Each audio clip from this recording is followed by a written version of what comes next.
बच्चों, आज हम पढ़ेंगे अलंकार और आज अलंकारों पर विस्तृत चर्चा की जाएगी।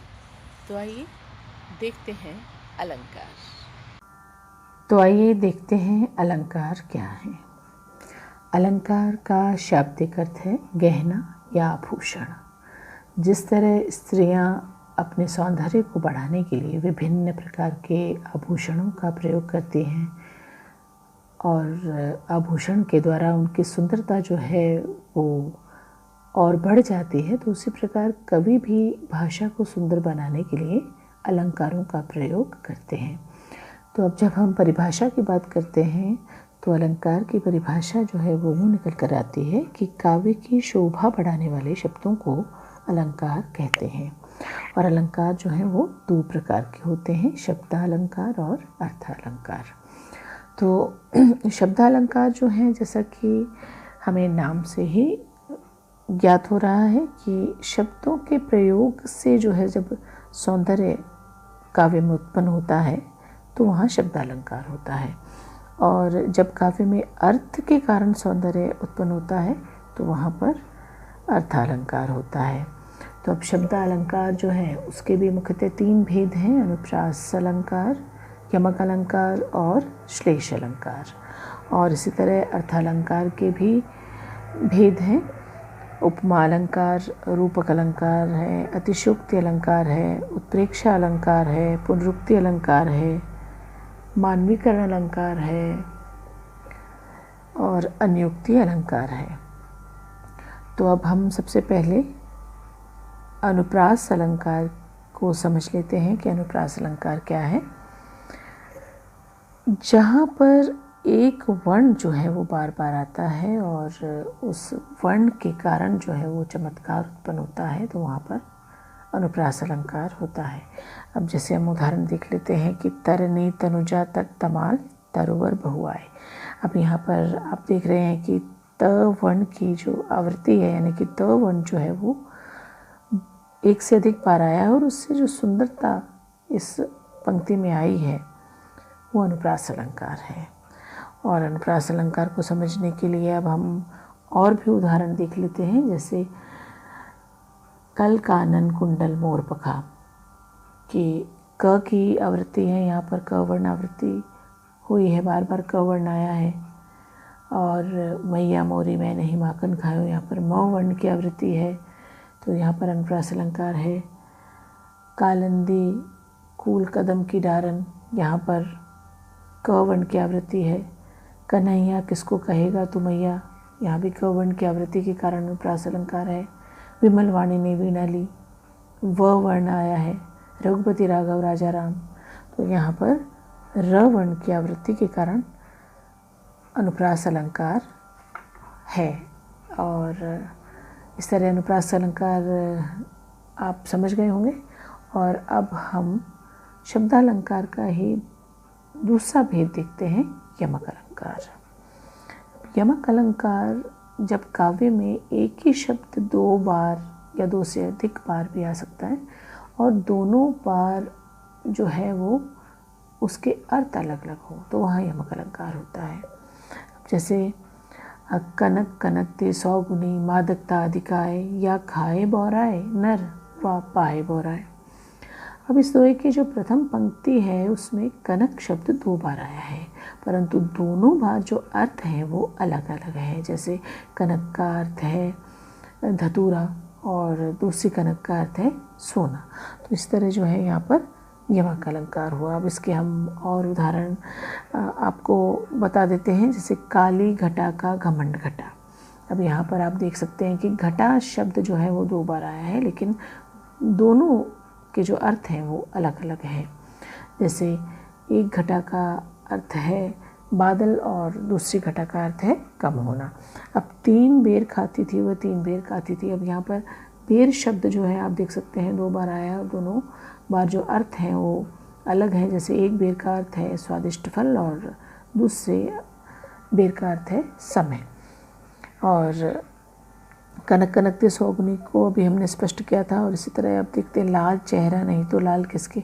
अब यहाँ पर जो एक लाल है उसका अर्थ है रंग, लाल रंग, और दूसरा लाल जो है वो पुत्र के लिए प्रयोग हुआ है। हरि हरि रूप दियो नारद को। अब यहाँ पर हरि जो शब्द है वो 2 बार आया है और एक हरि जो है भगवान विष्णु के लिए है और एक हरि वानर के लिए प्रयोग किया गया है। तो इस तरह जो है यमक अलंकार आपको स्पष्ट हो गया होगा। तो आइए अब बढ़ते हैं श्लेष अलंकार की तरफ।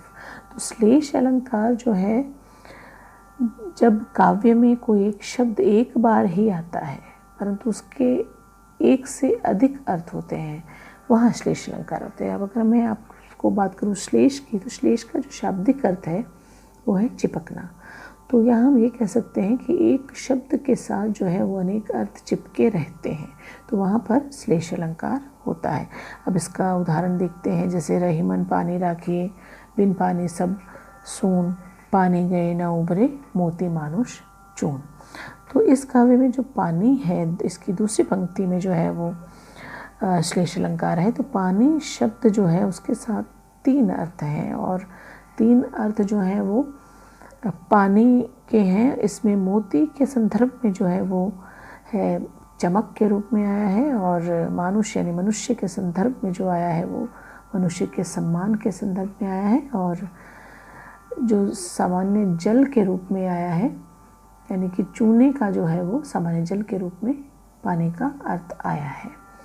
और इसी तरह जो है वो हम देख लेते हैं, इसमें और भी उदाहरण है हमारे पास, जैसे मेरी भव बाधा हरो, राधा नागरी सोए, जातन की झाई परे, श्याम हरित दुति होए। तो यहाँ पर जो है हरित शब्द के 2 अर्थ हैं, एक है प्रसन्न होना और दूसरा है हर लेना। देखिए एक तीसरा अर्थ भी निकल कर आता है, यानी हरा रंग होना। तो यहाँ पर श्लेष अलंकार है। और इसी तरह देखिए, मधुबन की छाती को देखो सूखी, इसकी कितनी कलियाँ। अब यहाँ पर कलियाँ जो हैं वो उसका एक अर्थ है खिलने से पूर्व जो फूल की दशा रहती है वो कली है, और एक यौवन से पहले की जो दशा है। और अब देखिए, भिखारिन को देख पट देत बार बार। तो यहाँ पर पट शब्द के 2 अर्थ हैं, एक है दरवाज़ा और एक है वस्त्र।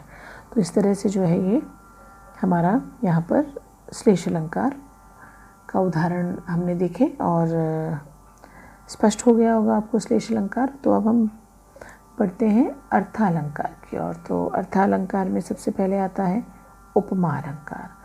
तो उपमा अलंकार जो है उसकी परिभाषा अगर हम देखें तो वो ये होती है कि जब किसी वस्तु या व्यक्ति की तुलना अत्यंत समानता के कारण किसी अन्य प्रसिद्ध वस्तु या व्यक्ति से की जाती है तो वहाँ उपमा अलंकार होता है।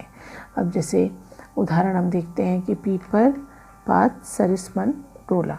तो यहाँ पर पीपल के पत्ते और मन की समानता की गई है कि दोनों एक जैसे ही हैं, डोलते हैं, अर्थात मन के चंचलता की समानता पीपल के पत्ते के डोलने से की गई है, जबकि पीपल का पत्ता और मन दोनों ही अलग चीज़ें हैं। अतः यहाँ पर उपमा अलंकार है। तो अब ये जो उपमा अलंकार हमने पढ़ा, इसके अंदर सबसे पहले हमें इसके अंग हैं उसे हमें जान लेना बहुत आवश्यक है। तो इस उपमा अलंकार के 4 अंग हैं, उपमेय, उपमान, वाचक शब्द और साधारण धर्म। अब आपको बता देते हैं कि उपमेय क्या है। तो उपमेय जो है वो जिसकी तुलना की जाती है वो उपमेय कहलाता है। अब जिससे तुलना की जाती है वो उपमान कहलाता है। और समान धर्म जो है वो होता है कि जिस चीज़ की तुलना की जाए वो समान धर्म होता है। और वाचक शब्द जो है वो यहाँ पर है कि जो शब्द तुलना करने के लिए प्रयोग में लाए जाते हैं उसे वाचक शब्द कह देते हैं। अब देखिए, इस उदाहरण के माध्यम से हम समझते हैं कि चांद सा सुंदर मुख।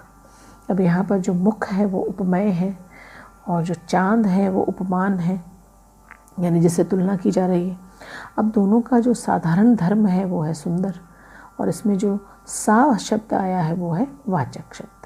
तो इस तरह जो है ये इसके 4 अंग जो जब तक हम समझ नहीं पाएंगे जब तक उपमा अलंकार हम नहीं समझ पाते हैं। और इसके अन्य उदाहरण देख लेते हैं, जैसे कोटि कुलस सम वचन तुम्हारा। अब यहाँ परशुराम जी के द्वारा बोले गए जो वचनों की तुलना है वो करोड़ों ब्रजों से की गई है कि यहाँ उपमा अलंकार है। और साथ ही में यहाँ सम जो है उपमा का वाचक शब्द है, जो इस बात की पुष्टि करता है कि यहाँ उपमा अलंकार है। अब देखिए, सीता का मुख चंद्रमा के समान सुंदर है। तो सीता का मुख चंद्रमा के समान सुंदर बताया गया है, इसलिए यहाँ उपमा अलंकार है। लेकिन अगर इसको हम और स्पष्टता से देखना चाहें, यानी अंगों के साथ अगर हम जोड़ना चाहें, तो यहाँ पर जो सीता का मुख है वो उपमेय है, और जहाँ पर तुलना की गई है, यानी कि मुख की तुलना जो है वो अप्रस्तुत वस्तु चंद्र से की गई है, तो चंद्र जो है वो उपमान है। अब दोनों में जो समानता है, यानी कि समान वाचक शब्द है वो है समान है, और साधारण धर्म जो है वो दोनों का क्या है, सुंदर है। तो इस तरह जो है यहाँ पर उपमा अलंकार होता है। अब देखिए हम अगला उदाहरण देखते हैं कि लिपटी जिससे रवि की किरणें चांद की सी उजली जाली। अब यहाँ पर सूर्य की किरणों की तुलना चांदी धातु से की जा रही है। कवि के अनुसार सूर्य की किरणें चांदी धातु के समान चमकीली और उज्जवल लग रही हैं, अतः यहाँ उपमा अलंकार है। तो इस तरह हमने देखा कि यहाँ पर उपमा अलंकार स्पष्ट हो गया है हमें। और इसके बाद जो है हमारा आता है रूपक अलंकार। तो रूपक अलंकार में जो है जब गुण की अत्यधिक समानता के कारण उपमेय में उपमान का अभेद आरोप किया जाता है, तब वहाँ पर रूपक अलंकार होता है। अब इसमें जो है वाचक शब्दों का अभाव होता है, इसमें वाचक शब्द नहीं होते। अब जैसे चरण कमल बंदो हरिराई। अब यहाँ पर जो भगवान के चरण हैं, यानी कि पैरों को जो है अभेद रूप से, यानी कि बिना कोई अंतर के कमल कहा गया है, इसलिए यहाँ पर जो है वो रूपक अलंकार हुआ। अब रूपक अलंकार के हम और उदाहरण देख लेते हैं कि हमारे रूपक अलंकार में जटिल तानों के जंगल में। अब यहाँ जटिल तानों को जंगल के समान बताया गया है। जिस प्रकार जंगल में जाकर मनुष्य खो जाता है, वैसे ही गायक जो है वो जटिल तानों में फंसकर खो जाता है। इसलिए दोनों में जो गुण के आधार पर समानता होने के कारण इनके मध्य का जो अंतर है वो समाप्त हो गया है, अतः हम कह सकते हैं कि यहाँ रूपक अलंकार है। अब जाने कब सुन मेरी पुकार, करें देव भवसागर पार। अब यहाँ रूपक अलंकार है।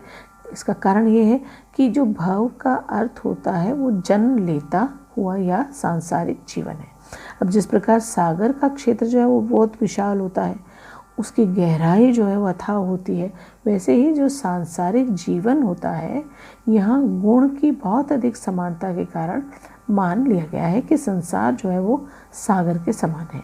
इस कारण से इनके बीच का जो अंतर है वो समाप्त हो जाता है, और इसलिए यहाँ पर रूपक अलंकार। तो आइए अब देख लेते हैं उत्प्रेक्षा अलंकार। उत्प्रेक्षा अलंकार में उपमेय में उपमान की संभावना प्रकट की जाती है, यानी कि प्रस्तुत पर जो है अप्रस्तुत का भेद रूपारोप होता है, या हम यूँ कह सकते हैं कि उपमेय और उपमान की जो गुण धर्म की समानता के कारण समान होने की संभावना कर ली जाती है, या उपमेय में उपमान जैसा मान लिया जाता है, तो वहाँ उत्प्रेक्षा अलंकार होता है। अब इसे हम एक उदाहरण के द्वारा समझ लेते हैं कि उस काल मारे क्रोध के तनु कांपने उनका लगा, मानो हवा के जोर से सोता हुआ सागर जगा। अब यहाँ पर अभिमन्यु की मौत का जब समाचार सुना अर्जुन ने, तो क्रोधित अर्जुन ने जो है वो सागर के उद्वेलित होने की संभावना व्यक्त की गई है, कि मानो जो है उनका शरीर जो है वो क्रोध से कांपने लग गया, और हवा की ताकत से जो सागर में है बहुत बड़ी बड़ी लहरें उठने लगी, जो कि संभव नहीं है। लेकिन फिर भी कवि ने जो है अर्जुन के क्रोध को सागर में उठने वाली लहरों की संभावना प्रकट की है, इसलिए यहाँ पर उत्प्रेक्षा अलंकार है। अब इसमें जो वाचक शब्द हैं उत्प्रेक्षा अलंकार के, उससे इसकी पहचान हो जाती है, जैसे मानो, मनहूँ, जानो, जनहूँ, ज्यों, जनूँ, ये जो हैं वो इसके वाचक शब्द हैं, जिससे इसकी पहचान होती है। अब इसका एक अन्य उदाहरण देख लेते हैं कि कहती हुई यूँ उत्तरा के नेत्र जल से भर गए, हिम के कणों से पूर्ण मानो हो गए पंकज नए। अब आंसू से भरे जो उत्तरा के नयन हैं, मानो ओस भरे कमल लग रहे हैं, इसलिए यहाँ पर उत्प्रेक्षा अलंकार है। अब इसका अगला उदाहरण देख लेते हैं कि छू गया तुमसे कि झरने लग पड़े शेफालिका के फूल। अब इसमें बच्चे का छूना अर्थात उसके स्पर्श की संभावना शेफालिका के फूलों के झरने के समान की गई है।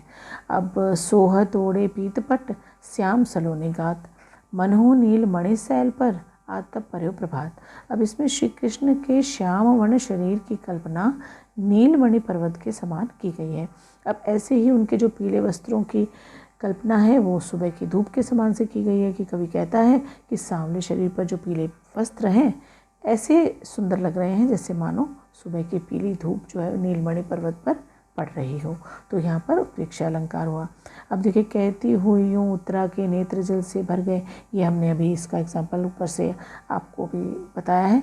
तो इस तरह यह उत्प्रेक्षा अलंकार हमारा स्पष्ट हो जाता है। और इसके बाद हम पढ़ते हैं हमारे अगले अलंकार की ओर, जो है अतिशयोक्ति अलंकार। तो अतिशयोक्ति अलंकार में जो किसी बात को जो है वो लोक सीमा का अतिक्रमण करके इतना बढ़ा चढ़ाकर कहा जाता है कि वो असामान्य सी बात जो है वो लगने लगती है, यानी कि उस पर विश्वास करना जो है वो असंभव सा हो जाता है। यानी बहुत बढ़ा चढ़ाकर किसी बात को प्रस्तुत करना, वहाँ अतिशयोक्ति अलंकार होता है। तो अब अतिशयोक्ति अलंकार में जैसे हम कहते हैं कि पानी परात को हाथ छुओ नहीं, नैनन के जल सो पग धोए। अब यहाँ पर जब सुदामा जी जो है श्री कृष्ण से मिलने जाते हैं तो श्री कृष्ण उनके पैरों को धोने के लिए परात में जल मंगवाते हैं और उससे उनके पैर धोते हैं। लेकिन इन पंक्तियों में कवि ने कहा है कि श्री कृष्ण ने परात के पानी को छुआ भी नहीं है और अपने आंसुओं से सुदामा जी के पैरों को धो दिया। तो यहाँ पर एक छोटी सी बात को जो है बहुत ही ज़्यादा बढ़ा चढ़ाकर कहा गया है, इसलिए यहाँ पर अतिशयोक्ति अलंकार है। तो अब इसके और हम उदाहरण देख लेते हैं, जैसे तुम्हारी यह दंतोहित मुस्कान मृतक में भी डाल देगी जान। अब बच्चे की जो मुस्कान है वो इतनी प्रभावी बताई गई है कि जो मृत व्यक्ति है, यानी कि जो मरा हुआ व्यक्ति है, वो भी जीवित हो जाए।